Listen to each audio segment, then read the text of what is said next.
okay that when you look at me, you see my color. I would hope you would, because if you don't see my color and you say you're colorblind, that means that when I do have an issue, you think it's just me complaining because we're just the same.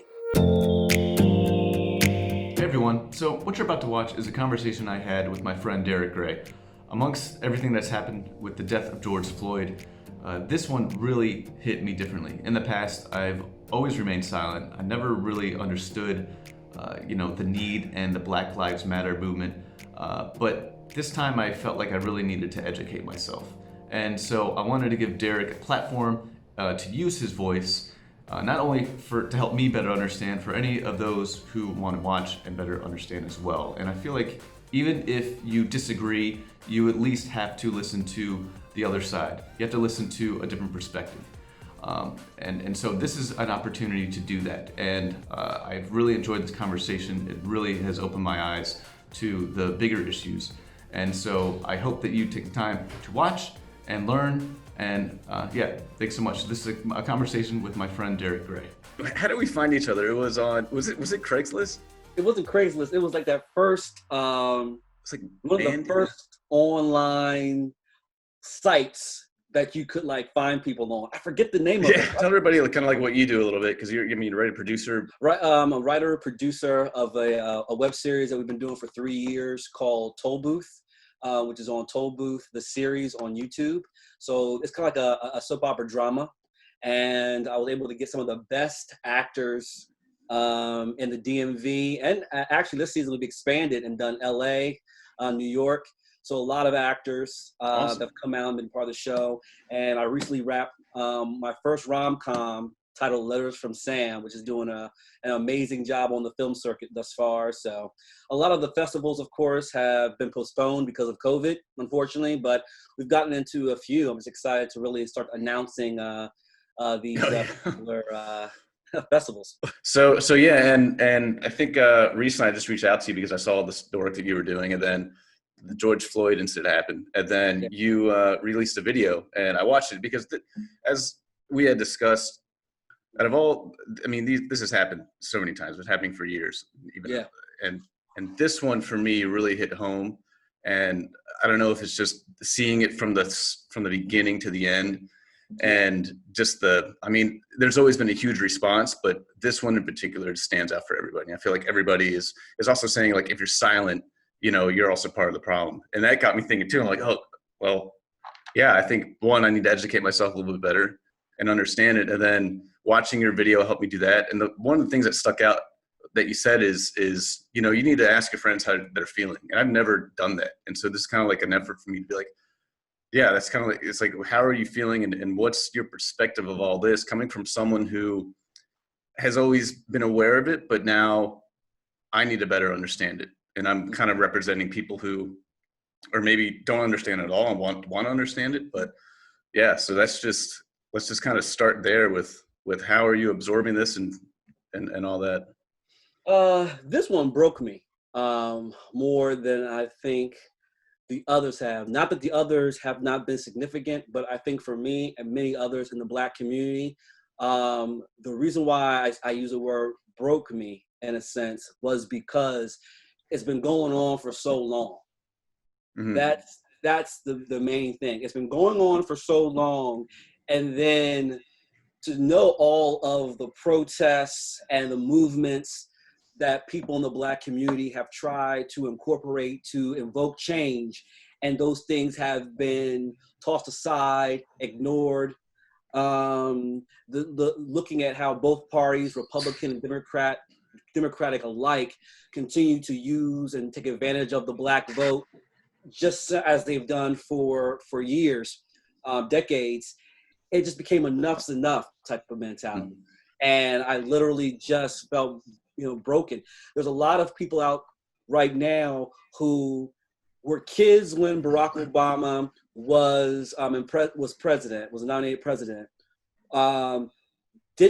Was just like a maybe in elementary school or sixth grade when Trayvon Martin was killed. They haven't really witnessed a lot of stuff prior. Like I remember when the police officers who beat Rodney King in LA back in '92 were let off without any jail time. This has been going on a long time, Yeah. and to see this happen not in black and white, but literally in your face. Yeah, it really hit me. Yeah, and I I was a think for bad place. me, I'm sorry, what was that? I was in a bad place Yeah, immediately after seeing the video. I think for me, from my perspective, when I first saw it, is I saw an abuse of power, and I Yeah. think that's where my first thing hit. And I think, yeah, there's obviously that major issue, but then being a white person too, it's like I don't experience what you experience, and Mhm. so the next thing was like, oh yeah, there's another layer to. I mean, there's so many layers to this whole situation too. So I don't know how like what when you saw, what was your first reaction? Um, I mean, it was. my first reaction was putting myself in that situation. I became Is it George as a black man or? as a black man. Mm, I became George Floyd. I already watched the video knowing that George Floyd was already gone. He died on a Monday. I watched this on a Tuesday. And as he's struggling while he's saying that I can't breathe, officer, I'm literally moving. Like when you're mm, when you're playing a video game and you get so enamored or so involved in the avatar that when you're moving, you jump with them because you feel now yeah, you're one. That's how I felt watching George Floyd on the ground saying I can't breathe and wanting to be there, thinking that there's something that I could do, knowing that there's nothing that I can do at all, and how they treated him and didn't care. And the look in Derek Chauvin's yeah, eye, especially when the man who was witnessing it, who was saying that's just sits to move, knowing that when you have someone there in that type of position, they're going to lose oxygen. mm, It's only a matter of time. And when he looked up at him, when he said that, he knew what he was doing. yeah, And his yeah, eyes were just like void of any life. So as I'm watching this, I am George Floyd. I am literally moving, trying to get up myself, and it was wild. And I was like, this is not fair. And immediately, I felt so broken, crying. I've pretty much cried every day since I saw that video. I immediately went out and made my first video about how I felt in the moment, mm, because this is also on the heels of watching the video of Amy Cooper, yeah, who called the police and said, I'm going to tell the police that you are threatening, a black man is threatening me and my dog. So to get yeah, that with Amy Cooper, and then just 4 hours later, I saw the video of George Floyd, it really hit home, because what Amy Cooper was attempting to do in her rage was to have what happened to George Floyd. mm, And see those two things connect, that's what really just, man, still even right now, it yeah, hits you. yeah, yeah. Yeah, and even the other. That's what really frustrates me too. Is that even the other officers? There was 4 officers there. The Yeah. fact that none of them did anything, Mm-hmm. and even the people watching. You can't attack or assault a police officer, or you're automatically get like 20 years or something. And that's there's such an abuse of power in Yeah. this whole situation too. And that what I'm concerned about even more is that they've already announced he's getting charged, but there's this so much more to this Yeah. that hasn't unraveled yet. I mean, if those 4 other officers don't get charged with something, then that's going to infuriate everybody, because Yeah. And they're all responsible too. right. And there's a little bit of hope, at least in this case, because the Minnesota governor um, has gone ahead, Minneapolis rather, has gone ahead and advised that the attorney general is now going to take over Yeah. the case. And the thought is now that the charges will be increased on all 4 officers, because I gave the 3 other officers a third degree murder charge or Hmm. manslaughter. I gave that to them because they didn't actually do the physical act per se. They were just silent and never challenged Chauvin. I always, in my mind, because even, it's funny, even knowing what I've gone through as a Black man in this country and what I've seen as a Black man in this country on how we're treated differently, we're still naive. It's like we still think that maybe this time will be different. So I was shocked, still shocked, immediately when I heard the charges. We're applauding that for the fact that he got charged, he finally got arrested after, days later. But the fact of the charges being so minor, that was frustrating as well. And I'm happy to say that the governor Minnesota decided to be like, no, we're removing, this guy from this case and I'm bringing in the AG. And I'm glad he did that, because that just goes to show you that they were, slap on the hand. And the definition of a third degree murder charge is that I had no intentions of killing you, just, but you ended up dying. No. Anyone who looked at that video, knows that 8 or so minutes. 8 minutes. Once he was no longer, there was a very small period of time, and if you watch the whole entire video, where he was resisting arrest. And saying that I'm claustrophobic, as the report is saying that I'm claustrophobic and I'm scared to get in the cop car does not relate to resisting arrest. I'm just telling you that I'm scared. Because the guy doesn't seem like he's even had a criminal background. This could have been the first time he's ever been arrested, and every time put in a vehicle, a squad car. Yeah. And people have gotten far less charges for doing far more. How many of us have been, and I'm sorry, but this is like the thing that also came to mind, is like, how many of us have gone to the store? And I think we used to do that too when we were on sets together. How many of us have gone to the store saying, yo, man, I'm hungry. I'm about to go to the store and get something. Oh, man, while you there, hey, could you pick me up a burger? Or could you go there, blah, blah, blah, and just bring back my change. That's cool. Who knows? That could have actually been it. Yeah. Remember, the police were called because it was a forged, it was a fake $20 bill. George Floyd is dead now because potentially, we don't know, because they never give us a chance to find out one way or the other. George Floyd, let's put this in perspective. George Floyd is dead because he paid for something at a store with a bogus $20 bill that could have been his, or it could have been someone else's. That gave it to him, and he's the one that went for the food run with him and his friends. Yeah, there's so many. Yeah, we won't know. Right. And you had mentioned too, as a Black man, what you've experienced, what I probably don't experience. Go into that a little bit so I can better understand. I mean, I could assume, but what is that like? Yeah. It's man. Let me just put it in this degree. The first time I was called a nigger, let's call it what it is. I was 8 years old. Just a year older than my son is now. My oldest son is now. And I actually looked around when they first called me that, because I didn't know who they were talking to. Is that me? My name is Derek. Like, are you talking to me? But after being called that so many times, it becomes a situation of, you're numb to it. And it shouldn't be that way.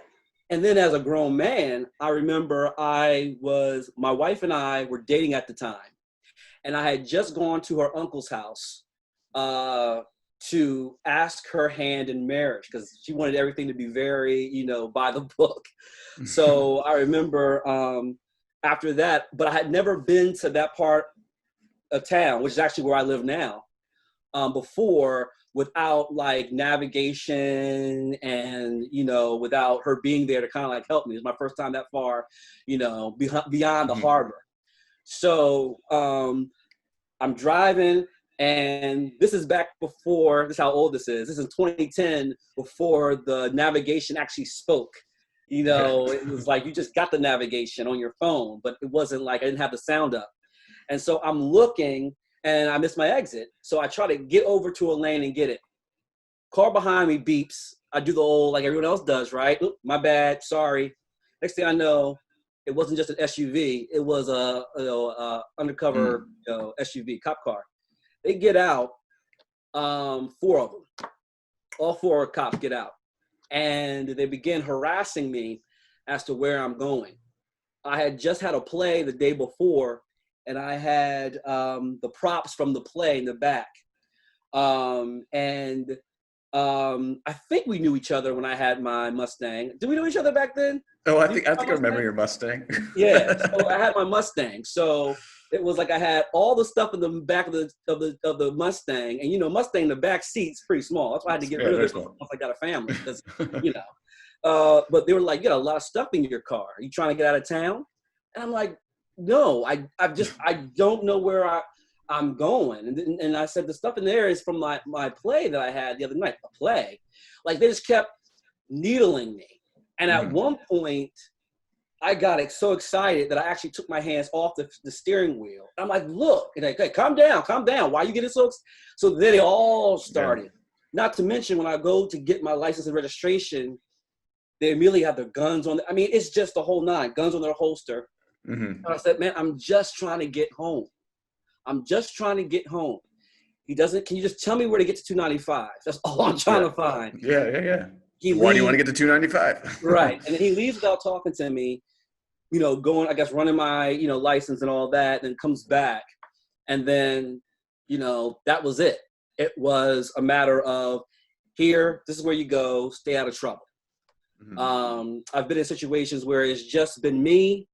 And next thing you know, you've got 5 backups coming in. Don't know why. Yeah.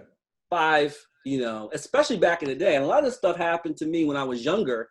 And I mean, I weighed $125, like soaking wet. So I'm like, what am I going to do to you? Yeah. But those are the types of things that we deal with. Those are the type of things that every time I get pulled over, I'm shaking. I'm literally shaking because I don't want to become the next hashtag. You know? Do you feel like your reaction has been elevated since, social media and it being posted, or just being as a young person to experience that when you were young, do you feel like it's social media has elevated it, or has it always happened before then? I guess we did live in a weird time frame before. Right. But that's a good point that you bring up, because that's what I really want people to understand. Over the course of the week, I've heard a lot of people say that the media is tearing us apart, that there's so many good cops, they're making us fear the good ones. No, they're not. Maybe any generation that was born anywhere between 96 to present, maybe. But if you're talking about someone who was born in 1980, whose first eyewitness account to the injustices of police against African Americans was the Rodney King beatings and subsequent riots in LA, no. This is something that's been around. And second, Black people in this country, we don't need the media to tear us apart. Yeah. We don't need the media to say, it's so easy nowadays, especially in this whole atmosphere of fake news and all this other stuff, and don't believe the media, that whole thing. But we as Black people, and I keep trying to tell other individuals who are saying these things, we don't need the media to make us fear police officers or being killed when we get pulled over. That's our day to day.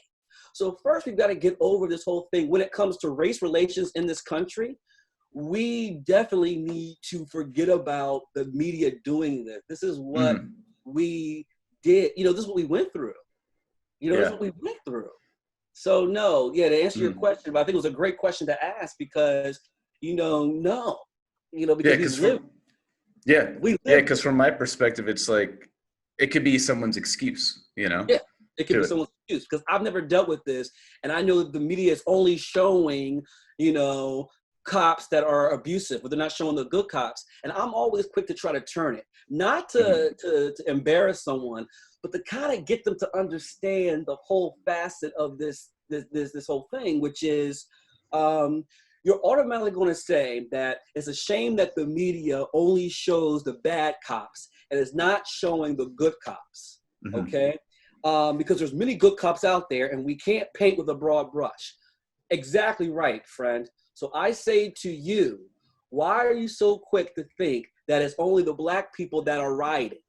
That only the Black people that are promoting the violence, and not looking at the individuals like myself, like many other African Americans in this country, who aren't about violence, who are about trying to do the right thing and aren't trying to, resist arrest or harm police officers. We don't want to do that. And I think the reason why, if we were to believe that we are talking about that few that are doing the wrong thing, and to acknowledge that this is actually true, it completely shakes our reality.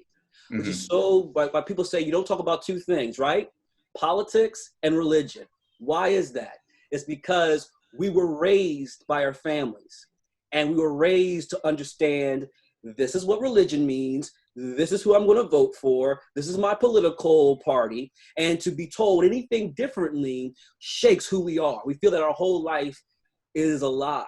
And that is dangerous. Just because I might give you a different way of thinking doesn't take away from the fabric of who you are, unless you are afraid, just afraid maybe, that your teachers that you grew up with, your teachers, your mother, your father, your grandparents, they might not have been correct.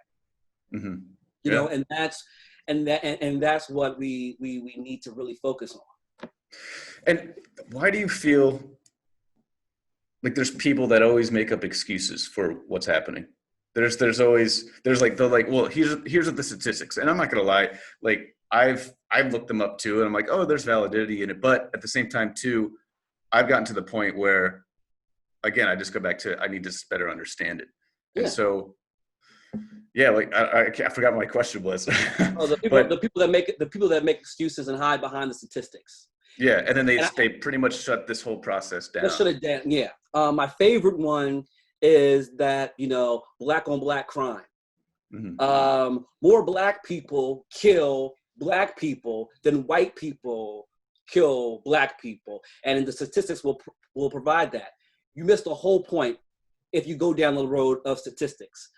We are not saying, when I say we, I'm talking about the Black people who understand, because to me, there's plenty of lost souls out there, but I'll talk about the majority of us who understand. And this is it.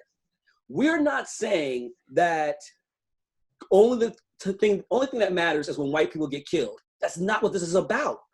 Anyone with a brain understands. Oh, do you mean if only Black people get killed? Yeah. So so people are thinking that we're only concerned. The only reason why we're shouting, trying to get our voices heard, is because we only think the only thing that matters to us is when Black people's lives are taken. Which is why you hear a lot of people try to shut this down by saying all lives matter. Stop. But we're not saying that killing is wrong. That killing is right, or killing is wrong only when it's a Black person. And we're not trying to say that only Black lives matter. That's not what it's about. It's about, or those statistics that I'm sure you've heard too about, the inner city crime is a lot worse than what's happening with the police. Where's the upset in that? There were 50 people that were shot over the weekend. Where's the news media about the 50 people that were shot over the weekend, including a little girl? I've heard that one too. Here's the difference. Again, it has nothing to do with saying that we only care if it's a Black person's life that was lost. It has to do with the justice behind a Black life being lost. Because there's something that happens when a Black person kills a Black person, or when a Black person kills a white person. That person gets arrested immediately, while the state or the defense attorney comes up with their defense. They're arrested for the killing of. They are then placed in jail. Place bail if you can. Normally it's an absorbent amount that the average person just won't be able to put up a percentage for when it comes to killing someone. You have your day in court. A jury of your peers will find you guilty or not guilty or innocent. Okay, or not guilty or guilty. My apologies. That's what happens. When it comes to a Black life, we have seen time and time again, no matter the percentages, time and time again, there's always a loophole. Stand my ground. There is, he resisted arrest, even though he was in restraints. It's I feared for my life. I feared for my life. I feared for my life. That alone has gotten so many people off from killing a Black person. That is what we're talking about. We can go back and forth all day, every day about the statistics, and I won't argue them, because one thing I say, numbers don't lie. Men and women do, but numbers don't lie. So yeah, we're not talking about who kills who more. We're talking about who kills who and gets away with it more. And I can tell you, and I'm sure you know, with all confidence, it ain't us. Okay? It ain't us. Yeah. So that is what we're talking about. I think people get so lost in that because you hear that excuse all the time, even from people who I would consider, educated individuals will always try to circle the argument that we're only talking about that Black lives are the only lives that matter. I tell people all the time, would you feel more comfortable if they change it from Black Lives Matter to Black Lives Matter, 2? Because it's like, we're not saying that Black lives are the only lives that matter. We're just talking about our actions are showing that everyone else's life matters but ours. And again, the reason why they use it as an excuse is because to admit that we have a fundamental challenge here when it comes with African Americans versus white Americans in this country, people become very uncomfortable. And we as human beings are wired of having a flight versus fight mentality. So if you shake what I believe to be true, your immediate reaction is to fight that, find the true cause of this. And we love, and I said this in my last video, we love to romanticize Martin Luther King Jr. But Joe, and this is on my last video, if I were to read to you the letters that Martin Luther King Jr. received during the civil rights movement of the 1960s, and took out the words like Negro and whitey, the terms that people used to use back then, and replaced it with Black people, you would swear it was a Facebook post or tweet of someone talking about all Black Lives Matter, because he was getting the same feedback that we're getting now about Black Lives Matter. He was getting the same feedback as it pertains to the civil rights movement. And the only reason on why we romanticize him now, forgetting the fact that he ultimately was assassinated, so clearly he wasn't that lucky, right? But the only reason why we romanticize him now is because he is gone. He's dead. So we don't have him anymore to challenge our thinking. We don't need to now make up excuses about him anymore. We can now take the parts of him that we felt the most comfortable with and forget about everything else. We annihilate. So our response to it is to shut it down, which is why we either make excuses, we turn our backs, or we kill. Fight or flight. Yeah. That's how we handle it. And I want to bring up a point that you said in the one video that I saw about Kaepernick, because when he took a knee, albeit I admit it, it's hard for me to say I disagreed with it because I didn't understand it, but I was just like, I didn't get it. You didn't get it. What's that going to do, right? Yeah. But your video made it make a lot more sense. Right. Because you've tried everything. You've done everything. You've tried the riots, the looting, but not even the looting, because it's not even protesters most of the time. It's just people coming in and just taking advantage of it. Yeah. But yeah, I mean, talk about that, about the taking the knee, because I'm one of those people who are like, oh, this is disrespectful of the flag. But now I get it. I get it.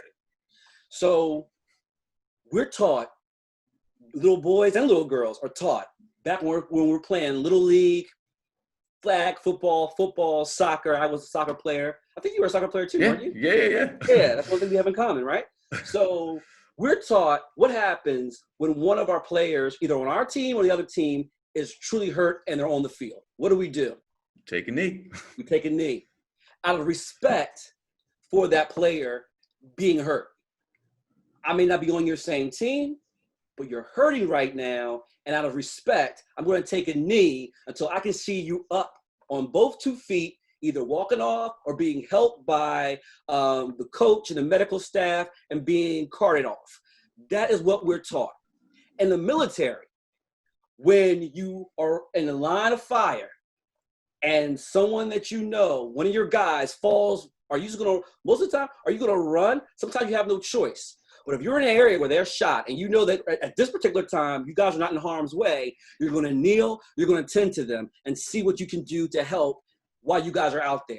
Can I run with this guy on my shoulders? Can I see what's wrong with him? You kneel.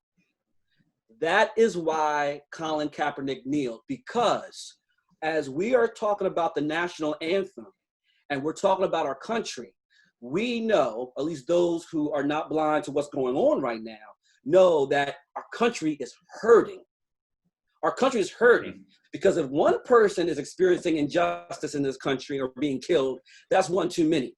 So he kneeled, not to disrespect, but for respect. It's quite the opposite, because if you're hurting, which our country is, I'm going to kneel to show my respect to what's going on. And it's funny, what a lot of people don't know, Colin Kaepernick actually went to speak to one of his friends who was in the military, who, you know, to kind of figure out, okay, what's the most respectful way? Do I sit?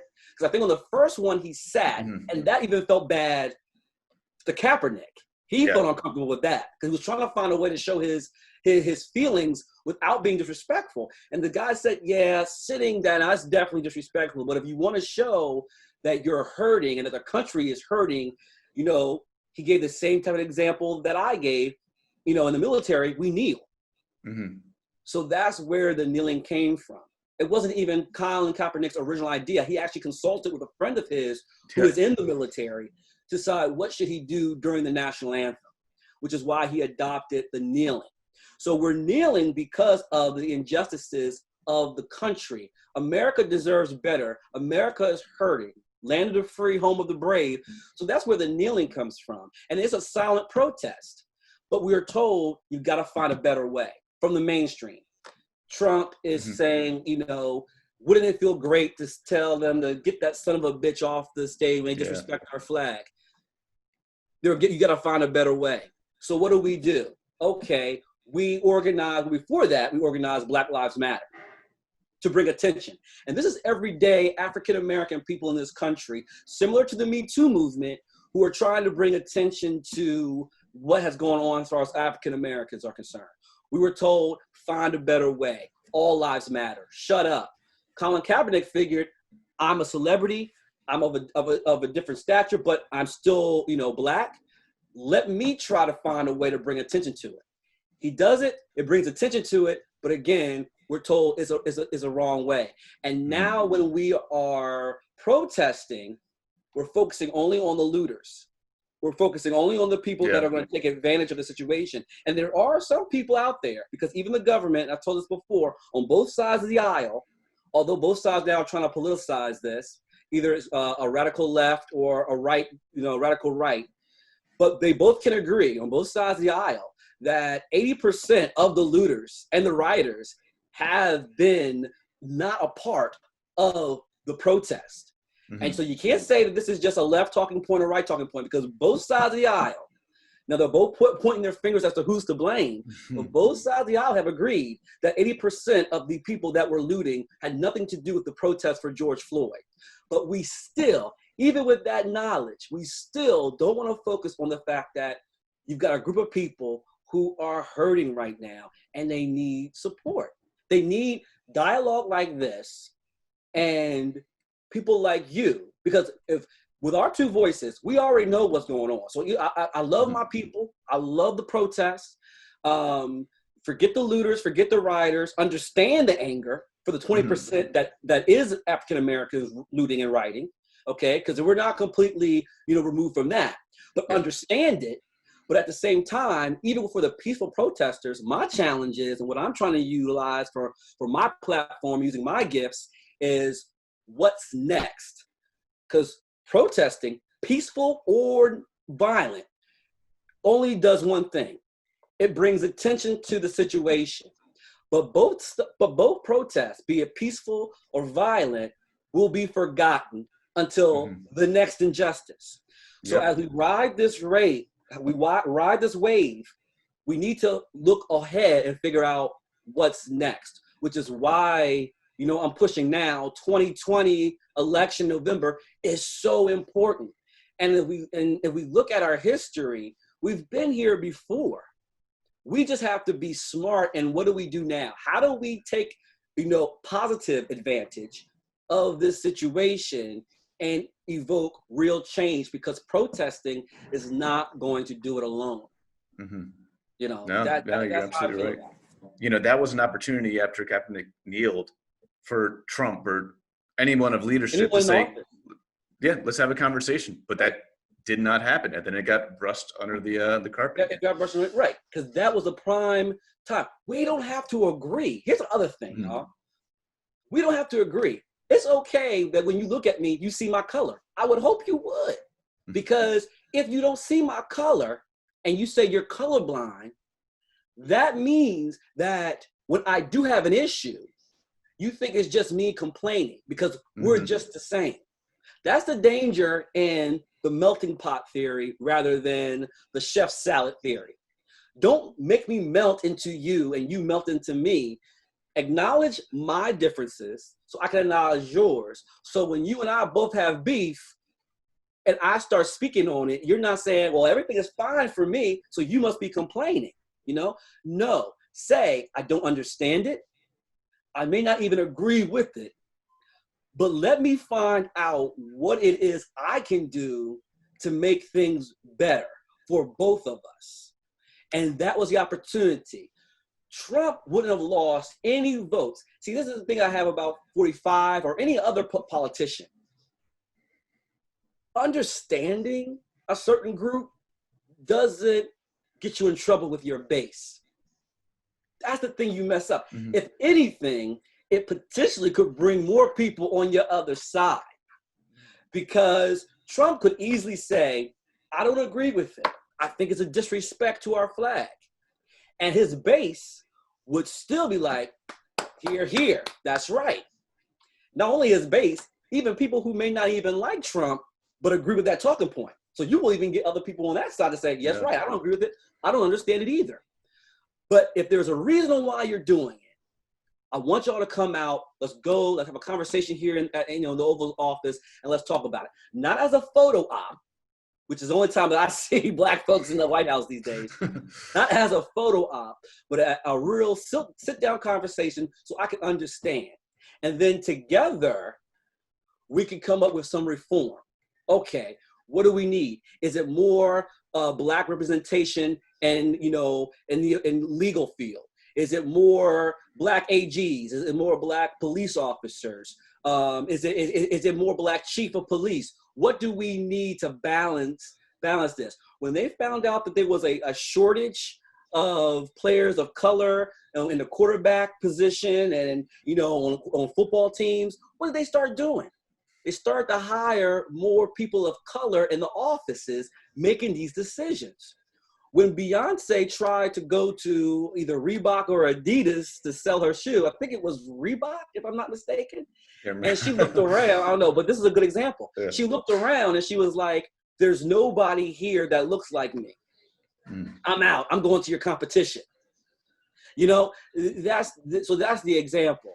What do we do when we find out on all other fields, be it shoes, basketball, football? What do we do? If we see there's not a representation, we're like, okay, we need more people that look like us making these decisions so that we have that going on. This is no different. And Trump missed an opportunity there because he wants to be so liked and he wants to have, another 4 years. That would have been a perfect opportunity that even people like myself would have, who I'm an independent and I'm proud of it because there's things that definitely turn me off with Clinton, which is why I made my decision ultimately. And what turns me off definitely about Trump, which I said, you know what, I'm going to go with the person that I feel, my heart of hearts, despite political affiliation, is going to be the best for me and my community, right? If Trump had taken that opportunity during the height of the kneeling controversy to say what we just finished talking about, he could have had so many new supporters on his side that it would be hard even for diehard never Trumpers like myself to be like, I can't argue with that. Yeah. because he's bringing him in, and we're having the dialogue that we've needed for so long. But no one wants to step out, or no one wants to step out on there. No, you make a lot of great points there. And then kind of to wrap this up, I mean, there's so many layers. There's so many solutions. There's 8 billion people in the world. I don't think we'll ever, destroy or eliminate racism. It's always going to exist, but there has to be something done to balance all of this out. And I don't know what the answer is. As I said, there's many solutions. What do you think is one solution that we need to take? I mean, I think we already talked about, aside from having the conversations and all that, but what's something that kind of sticks out to you that you think hasn't been done yet, or we should consider? It's a big question, but it's a big question, but I think the answer is not as hard as the question. So here it is. It's about making Black rights and reform when it comes to African Americans in this country a top priority with the next administration. That's it. Because what the problem is, and this is why I said before, Democrats don't have their hands clean from this. They're not innocent in all this, because we get so many visits to our Black churches come election time. Then we don't see them for another 4 years. A lot of people got on Biden because it seemed as though his ego got in the way during that Breakfast Club meeting, and he even made that Breakfast Club interview with Charlemagne the God, and he even said that, if you don't vote for me, you ain't Black. It was kind of a flip remark, but you could tell throughout the whole interview, Biden was offended that he was speaking with Charlemagne the God, who, by no secret of anyone, was not a Biden supporter. But Charlemagne, like him or not, made a good point that these are topics, these are situations that after the 4 years, we don't hear from you again. We as Black folks know that in order for us to have a fighting chance, we need Biden in the White House, his administration at least, right? We need him in the White House, similar to how Martin Luther King Jr., we want to quote him, needed LBJ in the White House, because if Nixon were president, if JFK never beat Nixon and Nixon was president, do you think that MLK would have been able to get Nixon to sign the Voting Right or the Segregation Act? No. So the bottom line is, we've got to understand that, yes, Democrats continue to use African Americans. And guess what, Black America? It doesn't make you less Black to realize this. That's number one. But number two, just because we know that doesn't mean we can't use it to our advantage, which means, to answer your question, how do we seek change? We have to have the rights of African Americans in this country right up there with affordable health care and climate change and, whatever the next talking point is for the Democratic Party. We have to keep our foot on the gas, because what happens is we never say anything until the next issue. This has happened in a very unfortunate time. However, it is fortunate that it has happened during election time. And these questions are going to be asked during the next debate. Based upon Trump's response over the weekend saying MAGA loves the Blacks, as though there are no MAGA supporters that are Black, I don't think Trump's going to have a strong answer to those questions as to what we're going to do when it comes to the relations of Black Americans and white Americans in this country. If we as Black Americans keep the pressure on Biden, and Biden gets elected on November 3rd, we need to keep the pressure on. Martin Luther King Jr. was not successful until he continued the pressure on Lyndon B. Johnson. Lyndon B. Johnson knew the legacy that JFK was trying to create, because, and I know it's a long answer, but it's to a point where up until JFK, blacks, because of the whole Lincoln and the Emancipation Proclamation, black people normally voted Republican. That's why they call the Party of Lincoln. Black people were Republicans up until around JFK. Lyndon B. Johnson knew that. They had to find ways to incorporate the vote. They've always needed our vote. They wanted the vote of people that were going to head and be Democrats, those who agreed in the black rights. They knew they had to do that. And now that we're all voting, all what have you, it's great and all that Democrats say the right things, but we can't get them off the hook. Mm-hmm. So the only way we're going to evoke change, at least become 80% cool and 20% not cool, is if we put the pressure on the next administration and the White House, especially if they are Democratic. Use them the way they use us, and I think we might be okay. All right, dude. Thanks so much. And I guess I have one more question. If somebody who's completely just, I mean, this has been very educational for me, just because I don't dive much into politics. I try to keep charity pants very neutral. But in this situation too, I wanted to elevate voices, and whether people agree with you or disagree with you, I don't really care at this moment. People just need to hear a different perspective if they're not hearing it. Mm-hmm. And so, I don't know, in like 1 minute, if you had to tell someone who was just had no idea what was going on, had no understanding, what would that 1 minute pitch be? If you believe that all lives matter, if you believe in the fact that no one should die because all lives are valued, and you don't see color. And if you do see color, that's not everything has to do with race. Okay, Mazel tov, take it. But people are still dying. Let's take race off the table. Let's pretend like you don't see color and race does not everything has to be about race. There are still a group of Americans, okay, and if you're religious, God's children, that are being killed, and we really can't see the reason why.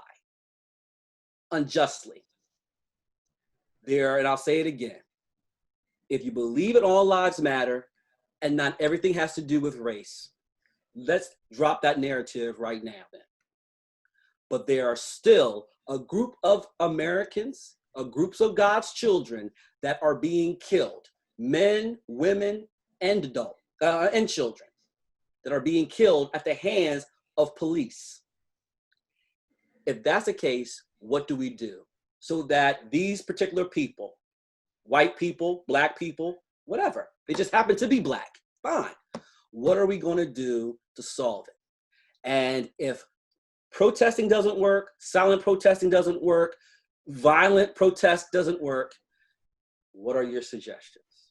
If you strip all the excuses, and let's just talk about human beings for a second, let's just strip the race part of it and all that, then fine. Still, people are dying. You know what I mean? And you can't say, let's forget about it. You know, slavery was 400 years ago and, you know, all that stuff.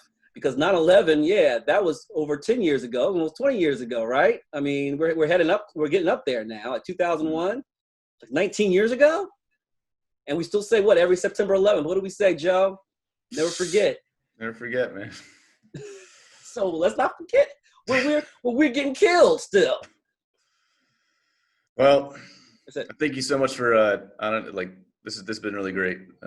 Just to be able to reconnect also, but also hear your voice and your perspective of everything coming from someone who, So is there any last things you want to say or? No, I just want to say for everybody who's been asking me and might be asking, you know, like you, what can I do? Hey, first, if you have a friend that you trust that's black, who's also agreeing with the fact that something needs to be done, call that friend up, text them, call them, ask them, help me understand, because I don't get it. Mm-hmm. Be open-minded, listen. And if there's a part of you that knows it's not right, use your voice, because to be honest with you, they're not listening to us. But you listening to me then you using the power that you have and the privilege that you have as a white American can make the change. And that's all I'm trying to get people to realize. Happy to share your voice. All right. So Appreciate you, brother. I love you. Love you too, man. And next time in Maryland, maybe we'll do fried chicken road trip part 2. Yeah, we're good.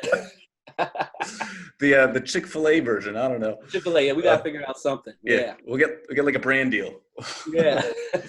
But no, man, I'll be rooting for you and all the work that you're doing. And I don't know. Yeah, best of luck to you. And of course, we're going to keep in touch now. I feel like with everything that's going on and all that, and even reaching out to you before all this nonsense, I'm glad to reconnect. So, hey, man. Thanks. Appreciate the opportunity, yo. You too, man. I don't even know how to end this. There we go. Meeting. No technology. Thanks for watching or listening to this video, and I want to give a big thanks to Derek for sharing his words and his perspective and experience. You know, it's really has helped open my eyes to what's happening, and so I want to be a bigger voice in the community. And yeah, I hope that you've gotten something out of it too. And I will say that it is your right to be able to disagree, but I'm going to ask you to think twice before you deny someone else's experience. So with that, thanks so much for watching, and I hope you got something out of this as I did, and I'll see you soon. And don't forget to put on your chicken pants.